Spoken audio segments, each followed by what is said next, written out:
The new exotic scout rifle is here. It's called the LUCKYY Implement, and you can actually get this early. You can get this easier without having to get all 3 exotic fish. The way to do that is to have one person in your fire team have the exotic already unlocked or have found all 3 of the exotic fish. And in doing so, if you join on their fire team, they can take you through a deep dive, activate the statues, as everyone has already been doing, as I already covered in a previous video. And once they do that, you can actually go into this really tough mission. And if you beat it, you'll get the LUCKYY Implement without having to catch the 3 exotic fish. I myself had only caught 2 out of 3. I was in the process of catching the 3rd one when this news came about. So I'm not sure if this is a glitch or a bug or if Bungie will fix this. But at this point in time, it's definitely in your best interest to just get in there and try and get it beat as fast as possible. The new exotic scout is a stasis one. Its exotic perk reads, Tithing Harvest, Precision Final Blows, while Creeping Attrition is active, create a stasis shard that returns to you. Collecting stasis shards refills the magazine. So what you'll see in the gameplay behind me here in PvE is that these stasis shards come to me, and in doing so, I basically don't have to reload this weapon very often. You'll notice in the gameplay I only had to reload I think 1 time in this entire little clip.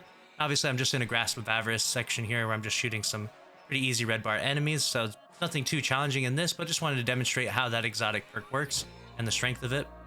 At this point in time, we don't currently have the catalyst unlocked, but you do get that from deep dives, so if you want to chase after that after you get the exotic, it's somewhere in deep dives. Either it's an RNG drop at the end, we don't know, we haven't really found out exactly how you get the catalyst just yet from deep dives. Its intrinsic trait reads Creeping Attrition, rapidly landing precision hits causes targets to become slowed. So if you hit 3 headshots in Crucible, for example, we tested it in a private match, we hit 3 headshots on a target. The 4th shot will be a slowing target shot, and that will slow them for about 4 seconds.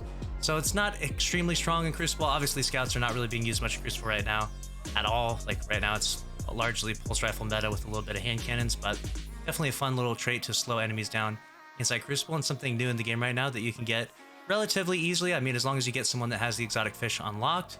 Now that mission that you do though is really tough, and what we chose to do to actually successfully beat that mission is we had 1 person on a div and the other 2 people had Izanagi's Burden and linear fusion rifles. That made it significantly easier to kill that boss. We were able to successfully 2-phase it with that and get the exotic to drop much faster, so just a little tip for that. And my overall rating of this exotic so far, we haven't been able to test it too thoroughly, but it seems to be a pretty fun exotic if you want to slow and freeze targets, but not anything like super ridiculously overpowered. Not something that's like a must-have, like you have to log in right now to get it, but because there is that bug currently, you might want to do that just to unlock it. Otherwise, what you'd have to do is go and catch the exotic fish on each location. The first one being Savathun's Throne World, the second one being Nessus, and then the 3rd one being EDZ. And it took me like an hour to catch each one, so, or at least the 2 out of 3 it took an hour. So if you want to sit around and wait for hours while fishing and potentially running out of bait and having to farm that up, save yourself some time and do that while the glitch is out. So this is my first impressions of the new exotic scout rifle, and we'll bring you a more in-depth review once we've had time to go and test this up against raid bosses and everything else. So just wanted to bring you that quick PSA. Make sure you're subscribed so you get the updated video when we get that one live later tonight. I'll see you in the next one. Thanks for watching. Later.